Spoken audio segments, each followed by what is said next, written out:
Today is the 9th of February, or February the 9th, depending on where you live. The Tomb, which is DLC 2 for Black Ops 6 Zombies, has been out for almost 2 weeks now, and it seems that the community has forgotten this map even exists.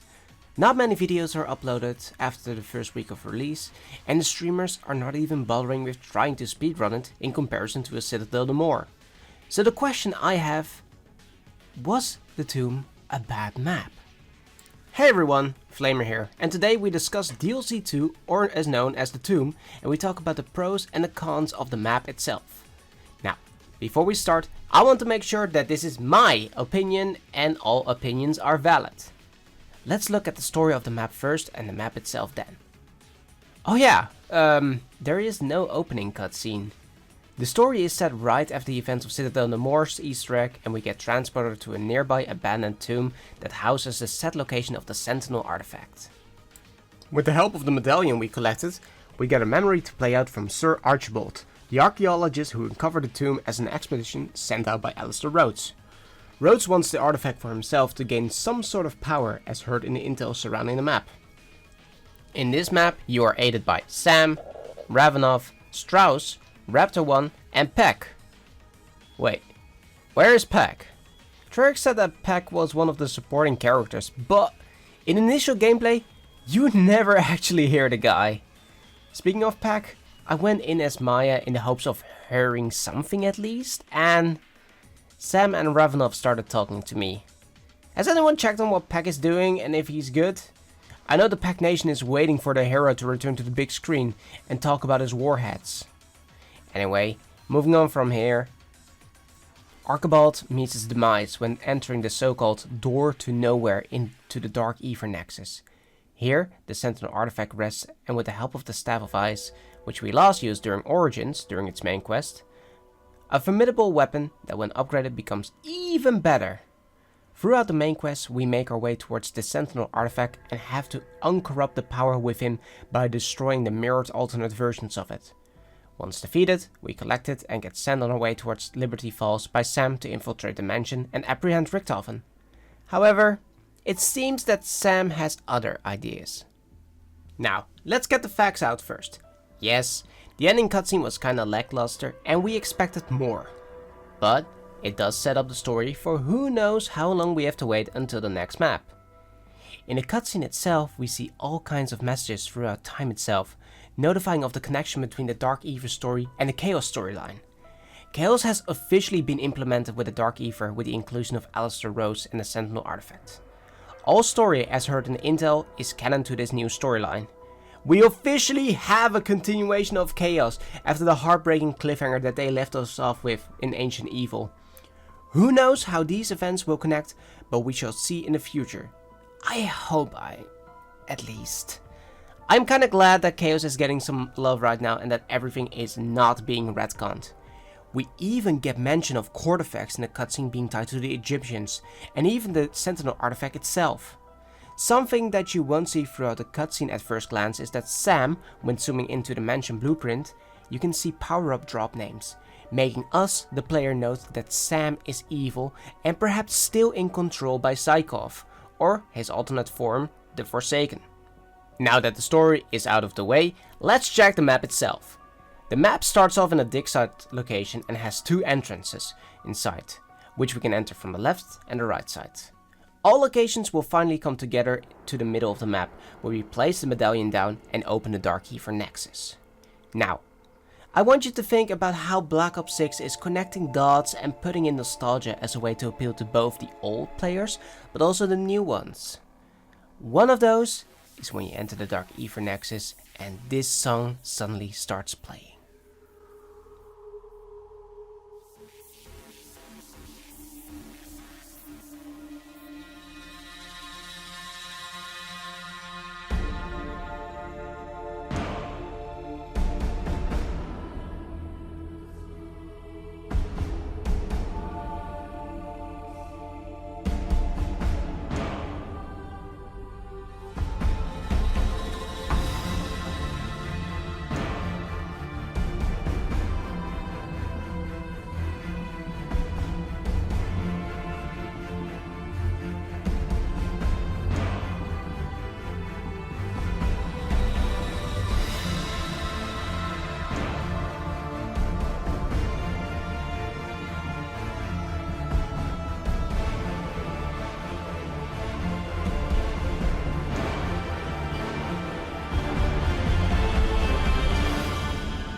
One Way Out from Origins starts playing out of nowhere. The song that plays once you escape the spawn room, and suddenly a realization hits you. This is the same dig site as in Origins, but in an alternate dimension. This is probably one of the reasons the ice staff is here. But what happened to the other staffs? There are no mention of multiple elemental staffs in the map, so we might see them return in the future perhaps. Side note however, I think it's funny how you can get the ice staff from the box itself and you're able to use it to speedrun some steps in the Easter egg. The Dark Eve area is gorgeous and a good place to build the ice staff itself. But it feels a bit empty in my opinion. This mythical realm that we have not fully seen since Die Maschine was accessible with a portal. This whole new dimension, and there's just one tiny island with a bridge in between to the Sentinel artifact. This area is used as the buildable spot for the ice staff. Let's talk a little bit about the ice staff and the way you obtain it. The ice staff is a mythical staff that shoots ice itself onto enemies. It's pretty weak when first obtained and can only be upgraded via a quest. The steps for the ice staff are pretty easy. Obtain a monocle from a shock mimic, which will spawn in at around 8, and then you need to shoot a lantern into a certain position so you can shoot the glowing symbol in a Roman numeral orders. Afterwards, a lockdown will happen and you need to survive 5 waves until you get a part. You have to do this twice on the left and right side of the doors in spawn. After getting both parts, you can head into the Dark Eve Nexus and assemble the staff by protecting for the damage. But another realization hits before this. Another remix starts playing from Origins.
This time, it's Deathbell, which in my opinion was a good choice for this part.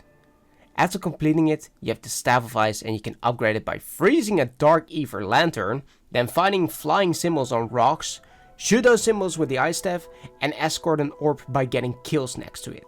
Yeah, when this happened, I'll be honest, I thought this was one of the weirdest ways they could have done to upgrade the Ice Staff.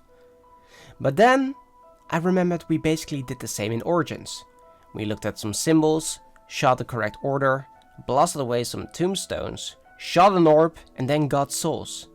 Treyarch tried to replicate the steps for getting the Wonder Weapon upgrade.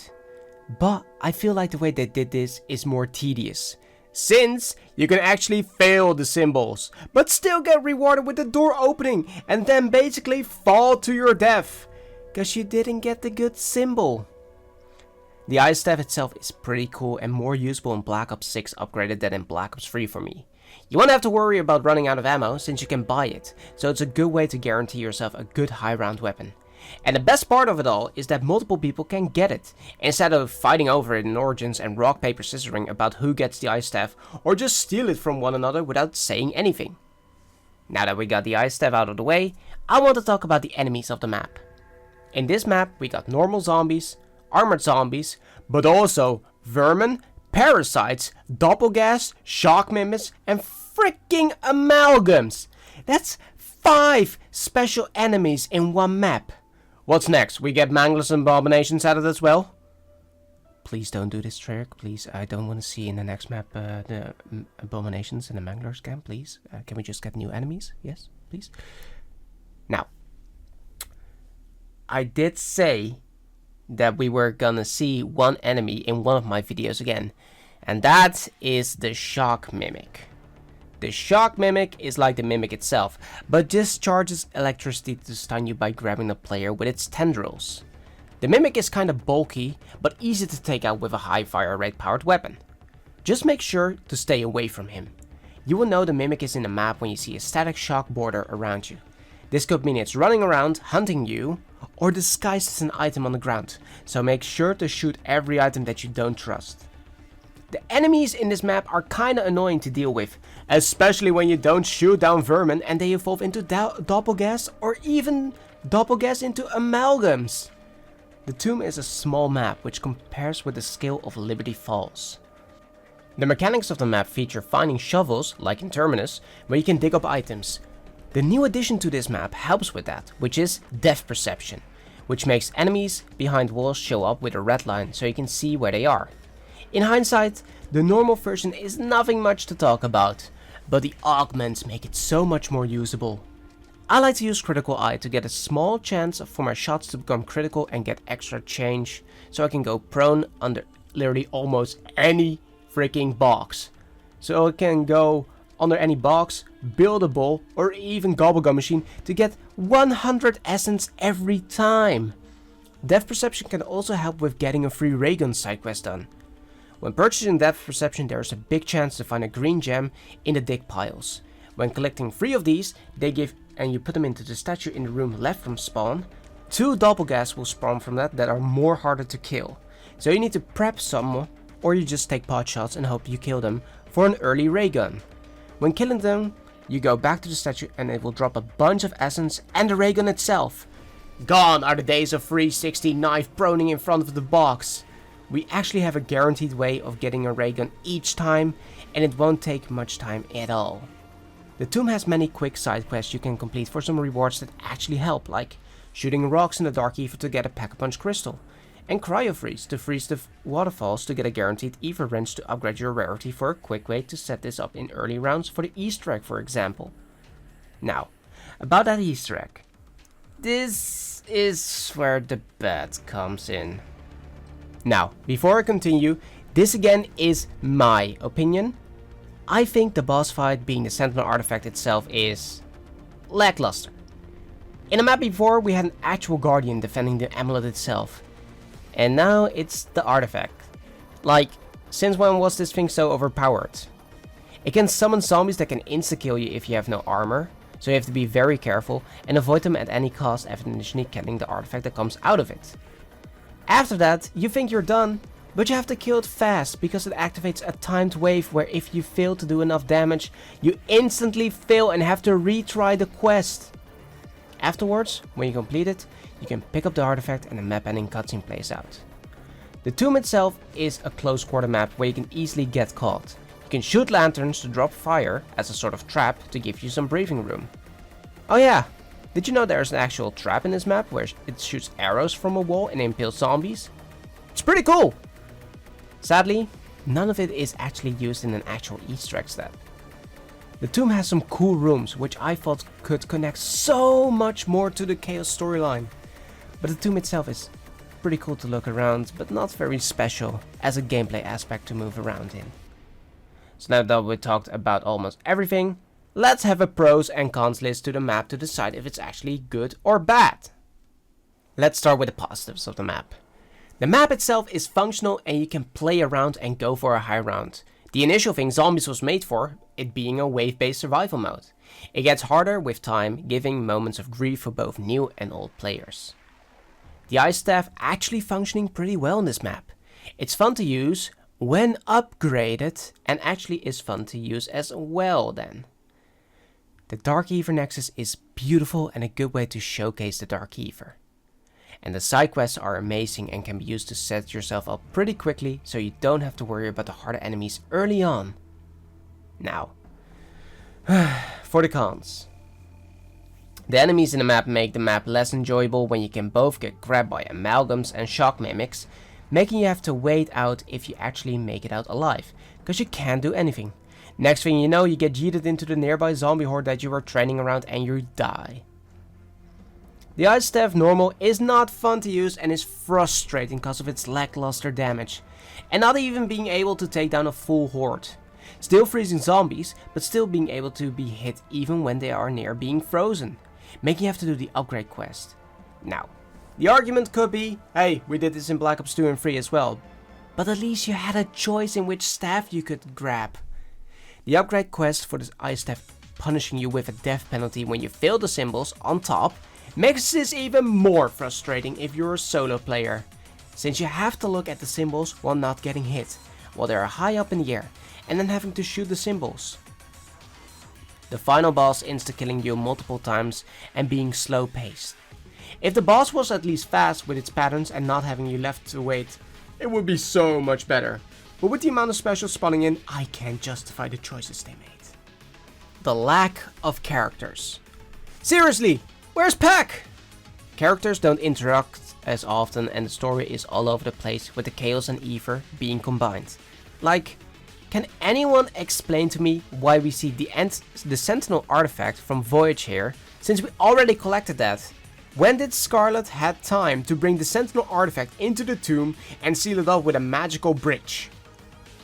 Even though there was no intro cutscene, we knew what we were doing. But I would have loved the scene just to see what happened in between, and hint at the betrayal of Sam in a way. Overall, looking at the map, is this DLC bad? No. There are way worse maps out there. This map can set you up fast to just play high rounds, and the Easter egg, however, is not for everyone. And I wonder if Treyarch is going to change stuff for when Directive Mode comes out. So there you have it, my initial review of the Tomb. If you think I missed some stuff, put it down below and I will look into it. Thank you so much for watching, hit that like button and subscribe to the channel for more videos like this. Have a great day, afternoon or night, and I'll speak you in the next one. And this is Flamer, signing out.